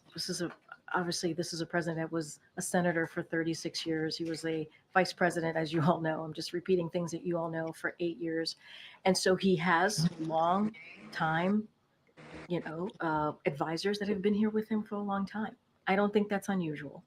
He also has people who are new to the administration that also advise him. Look, I've been in meetings with the president where it's been a diverse group of people, and he sees us and he knows the reason why we're sitting in front of him is that we have something to share, and he wants to hear from all of us. I've heard him say, "Hey, what do you think? What do you think?" And so my experience has been that world is indeed open. And that he does get to hear from a diverse group of people. That has been my experience. But it is not unusual for someone who has been around for that long of time to have a group of people that's been around him for a minute, right? And I think that makes sense. There's nothing about that is nonsensical. That actually makes sense. I don't know what anything she's And talking we're going to about has to do continue with to anything get with him Joe out Biden in front of all of you to take your being able to do questions, the job. I mean, at a steady drumbeat. Well, Nato and I have Yeah. two questions. One's Sure. just a logistical one, which is you mentioned the press conference. Yeah. Is that going to be kind of the real big boy press conference we're used to, Did you say or big boy press conference? like one of these 2-and-2s that might be a little more limited? So I believe, and I know you guys are holding me to it. I believe it's a solo press conference. We'll certainly have more to share with all of you as we get closer. yeah, it's going to be a solo press conference. And of course, he's going to have his teleprompter so that he doesn't stray off. It was just like the little comment. Was it today or yesterday? I think it was yesterday, that comment he gave yesterday on the Supreme Court ruling that he's extremely upset about for good reason. If you notice, when he gave that conference, he literally read from the teleprompter and then turned around real stiff and just kind of walked through the doors, ignoring every question, not even acknowledging a single person. I mean, they are really, really in bad shape, and they know it. To next week. More thematically, We support the big boy. I'm about to say, big boy Justin over here yeah. is asking some big boy questions. Okay. What do you the president's not the only leader Yeah. that's entering that NATO conference. A little bit on the back foot. Emmanuel Macron has had some electoral losses. The UK is obviously going through a big election right now. With all these leaders kind of coming in to DC a little bit diminished, how is that changing how you're looking at the summit and what is possible to No, accomplish with it? look, it's a good question. I think one thing, as I talk about the president's record and what he's been able to do, right? He's been able to strengthen our worldview, the way that people see us across the globe, other leaders, our partners and allies, because of that experience. Again, with experience brings, with age brings experience and wisdom. And I think because of that, the president has been able to build a coalition. If you think about Ukraine and the aggression from Russia and what Russia has done to Ukraine as Ukraine continues to fight that aggression, to fight for their freedom and democracy, the president was able to bring 50 plus countries to support Ukraine, to support their fight.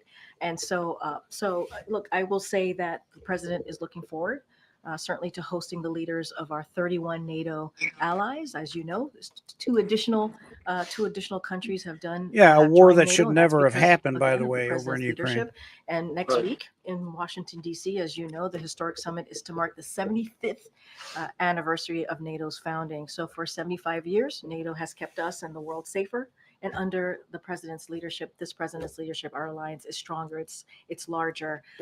It's more united than ever. And so I think what you're going to see is that displayed next week right here in Washington. Oh, so they got a DC. big And I summit think next week in I Washington. would, I think it's a I think NATO you all would summit. agree that the president played a very, very, very big role. That's going to be in where interesting to NATO see is. how he acts during that summit. Right. The administration strongly criticized the media for clips showing There the are president pictures. appearing to be confused, freezing at times, and you called it cheap fakes, misinformation, disinformation. Yeah, now they're getting her on In the one cheap case, fakes. even This is implied good that right it here. was the product of artificial intelligence, calling it deep fakes. Do you have any regret over using No, that language? Not at all. Not at all. And let me be clear, it was a certain part of the media. I mean, Yeah, you're you right, speak to Julianne. this better than I can. A certain part of the media which was doing this. And look, And she's like, oh, it wasn't me calling out those cheap fakes. It was a certain part of the media. Certain Right. part of the media. Gee, I wonder what she's talking about. Could it be Fox News by chance? I independent think that's what mainstream she's saying. fact checkers in the press and misinformation Probably. experts have been calling out cheap fakes. And at the end of the day, they're fakes. That's what they were, targeting the president. They had said, the reporters and these misinformation experts said that this president was being targeted. And what we did was echo them. That's what we did. And look, These people lie so much. It's just sick. I'm like, I agree with Julianne. They just said right there, and everything coming out of her mouth is a lie. And they have media experts that can decide what's true and what's not true. I mean, it's just kind of mind numbing. And of course, they believe that the American people are just going to continue to believe these lies and this nonsense. That's probably the reason why Jack Tapper was so hot about everything today. He knows the cat's out of the bag, and there's no way to put it back in. Continue to call that out. And Something the cheap fakes else. didn't come from me. I didn't coin that. Go ahead. Greg Kelly from Newsmax has pictures of Jill Biden sitting behind the president's desk, and the caption says, studying for meetings with the G7 leaders. Oh, he has to have notes on everything, pal. He's Yeah. in such bad This shape. White House or He's this not media. even functioning That at all. came from the Well, media. Greg's They called point it cheap was, fakes. And they said what is Jill? this President Biden, was being targeted on misinformation. It was purposefully being done to this president. And what we did is we echoed that. So I don't regret it at all. It was just the facts. Use that sort of approach. Before we get in the next question, finish your point, Mark. Greg Kelly said, what is Jill Biden doing studying for the job of the president? She's not the president. He has to have all these people around him doing the work for him. He obviously cannot do it. So that's clearly what's going on. Let me finish Right. this interview, then we'll get into a chat Approach with it. to counter the Wall Street Journal report, for instance, that interviewed 45 people over several months who criticized, the president's handling of himself in meetings, and broadly. Which approach? I'm not following. the Talking question. about the president's age being a factor. I don't The understand approach where from the White cheap House fakes to criticize was the related. reporting, to basically cast the reporting as not true. And broadly, this has been, the reason I ask is like the administration's response to our questions often seems to be, don't believe your lying eyes. The border is secure. There we go. Afghanistan withdrawal is a success. Inflation is transitory. So is that going to change? I mean, you just laid out, Jackie, a bunch of things. So just give me a second here. Oh, man, that set off a nerve. Look at that face right there. That's a good stop shot right there. I like Folks, Jackie Heinrich. yes, yeah, and listen, when you have the press that shows up and they're against you, and you're a Democratic administration, you got some serious problems. So let's see if she can pull out an answer right here. First of all, I think this is a give and take, right? Even in this briefing room, we go back and forth. I go back and forth with you, with your colleagues. It's just a everyone here. love fest. And I think we have a right to say if something we don't think is true or something we think we want to push back on. That is a right for us to do, just like you have a right to push me and say, actually, our sources or our reporting say this. I think it's a give and take. This is what makes what we do in this room almost every day. This is an exercise of democracy. This is an exercise of freedom of the press. That's what we're doing here. And I think if there's some reporting that we don't believe to be true, I think it's okay if we go back and forth and say, actually, we don't think that reporting is true. Right. And so, Yeah, it's fine if we sit here and we tell the American public and the world that we're liars, and we get caught on our lies. We'll just say, hey, it's just a love fest. We just thought we saw something wrong, and we just had a conversation about it. These people have no shame whatsoever. And Julianne, you're right. Again, there has to be other people running the administration, whether it's Brennan or whoever it is. I'm sure it's a collection of people, including his wife, because there's obviously no way Biden is able to do the job at hand. so Clearly, I don't see anything wrong with that. That is what this is. of course, they don't see That is nothing what wrong with this it. is. This is what we actually do on a daily basis.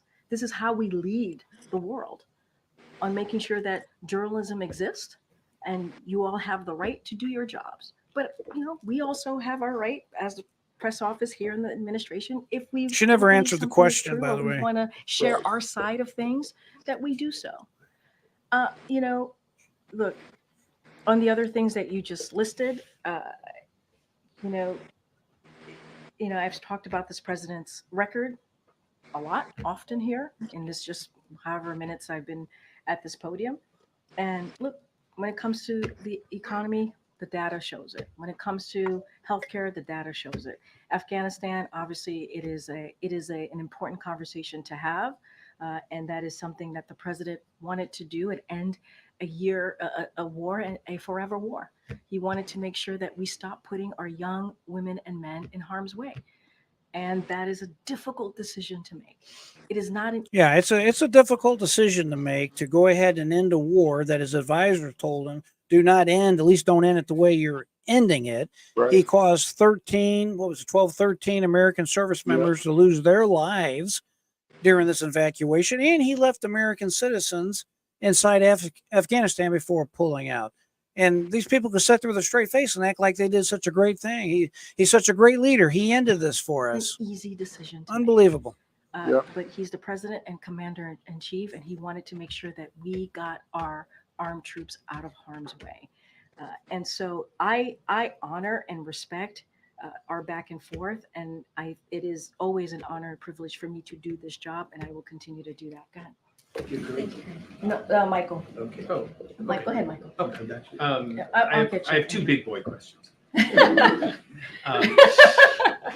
Medium, I don't know, whatever. First, does the president intend to spend most of his days in July on vacation in Rehoboth and Wilmington?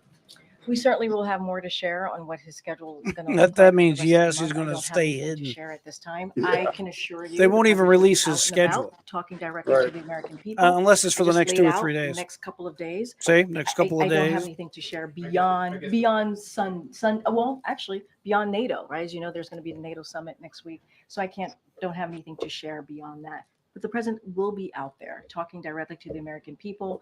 I have to be mindful. Obviously, we're in campaign season. now- The campaign could Yeah, she speak got to be real more careful what to she says now, what his because schedule's going to look like specifically. you're getting into And the politics. second question, we just posted a story, which probably I'm not sure you've seen because we just posted it in the middle of the briefing, but in which many people that we've talked to describe accelerating series of episodes, moments when over the course of the last several weeks, the president appeared confused or listless or would lose the thread of a conversation in private meetings at the G7, in Normandy, at the White House. Not all the time, not saying that that's the way he is all the time, and that there's clearly moments people say that he's forceful and with it and all of that. But these people suggest that that what happened, what Americans saw at the debate, has a precursor. What do you say to that? So I want to be mindful and respect your reporting. I have not read it. I have not seen it. So it's hard for me to respond to it directly. But what I can speak to more broadly is that I have have engagement with the president pretty regularly. And in case y'all didn't hear that, this guy has a great question. He's basically, hey, we're writing a story. We have many people that have approached us that have had conversations with President Biden, one form or another, at meetings, at different events, and there's been times where he's flickering in and out, like we saw at the debate the other day. And of course, she's responding to it. She's already said, I got to be careful. She's hiding behind that Hatch Act again, like that has anything to do with the re-election, the actual election stuff covered by the Hatch Act. But this is her story, and let's see if she answers it. The Hatch Act is that she can't give political advice. Yeah, she's obviously just uses it as a shield. That's the main takeaway on that. What so I see is a strong, resolute here we go. president who's always willing and able to work on behalf of the American people. I do not know who these folks are that you speak of, so it's hard for me to talk about that and to speak to that. I can just speak to my experience and go back again on the president's record and what he's been able to deliver on behalf of the American people. So I do want to be mindful. Sure. Is 50 million plus Americans saw the debate last Thursday. They get a very different story from you. You just described a very different sounding president. Obviously, other I like this guy. He's pushing hard back at her. What people saw. How do you reconcile those two versions of a president? One who appeared the way they did to millions of people, and the other who appears always to be, sort of very forceful and not have any of those. I mean, look, the president spoke to this. You heard me speak to this. We believe, and others have said this, not just me, other folks who have been on networks and also obviously has spoken to all of you, it was a 90-minute debate. It was a bad night. That's what we believe it to be. We're not taking away what people saw. We're just not. That's pretty well what they're going to continue to say. That's pretty close to the end of it anyways. That's the main part I want to just kind of skip to right there. So folks, here's the bottom line that you're going to see in this situation. I should say the overall takeaway. And what's going on here, you have basically the president of the United States has been caught. I mean, we've been talking about it, as we said. The president has been caught and everybody is onto it. And even though the mainstream press has pretty well been complicit in these lies pertaining to the president, and remember, I think this can be bigger than Watergate once everything is said and done. And all this information is going to start coming out sooner or later. So mark my words, that's exactly what's going to happen. There has been a system of lies, a system of perpetrating a fraud on the American public. We all know what's going on with Joe Biden. It's very obvious. It's been going on for a number of years. We've looked together at different debates over the past 2 or 3 years, or just different interviews he's given, and you can see a marked difference in him in 2020, 2021 versus today. This is a man clearly in decline, and there is no hope that he's going to be able to make it another 5 years. And God forbid he was to win re-election. I just don't see it. Mark, any final comment on that? Yeah, like I said earlier, started to say earlier, the only option they have, because they've waited so long, is that for him to resign and make Kamala the president, because the deadline for him to be on many state ballots is August 11th. Their convention is middle of August. Yeah, no, I know that they have, and then there's a law coming out of Ohio where he has to be there, or they have to do something, or they have to have their records and stuff finalized by that time frame. It's just it's just a bunch of nonsense, a bunch of lies, and it's obviously coming unraveled. And you know what? The Democrats deserve this. The Democrats deserve this. They allowed this fraud to continue, and they're getting what they deserve. Unfortunately, it's bad for our country, because in the event that, God forbid, Donald Trump was to lose. We at least want the other candidate to be somebody that can do the job, can be there to make sure things are safe. So, Mark, before I talk with my viewers and have a final chit chat, appreciate you joining us today. Do you want to tell everybody how they can reach you and what your channel is? I know you have a new channel, and Yes, what is that? I What have is a new that they channel. can check out? It's Sapphire Ridge News on YouTube. Go check it out. Like, share, and subscribe. All right, my friend. Appreciate you joining us today. It's always a pleasure to have you visit with us and give us some feedback. Folks, they had a article just came out in the Wall Street Journal, if y'all remember. This is like a week before the debate. And I mean, it was a well-written article, in my opinion. They talked to almost 50 different individuals anonymously for this Wall Street Journal article, and the two reporters that basically did all this hard work to bring this these facts to life, man, they were super criticized. They were hammered. They were, let's just say, nice things was not said about them. And of course, they were reporting on what we're all talking about today. All of these Democrats that have worked recently with Joe Biden were talking about these very issues of how this man is clearly in decline. He's suffering some type of disease. There's a disease process going on with Joe Biden, and everybody knows it. And it's not helpful when some of these politicians, you have the press secretary, you just have these lies, and these people that allow this fraud to continue, they should be ashamed of themselves. You're not helping our country. You can't love our country and allow a fraud like this to go forward. It's one thing to spin the guy or girl that you like, to spin their policies, to spin the way they see the world. It's okay, in my opinion, to kind of play with the facts a little bit if that's what you want to do about our candidates, the best candidate. Hey, we all do that. I get that. But you clearly know Joe Biden is not capable. He's not able to do the job of being the president of the United States. And that's true today.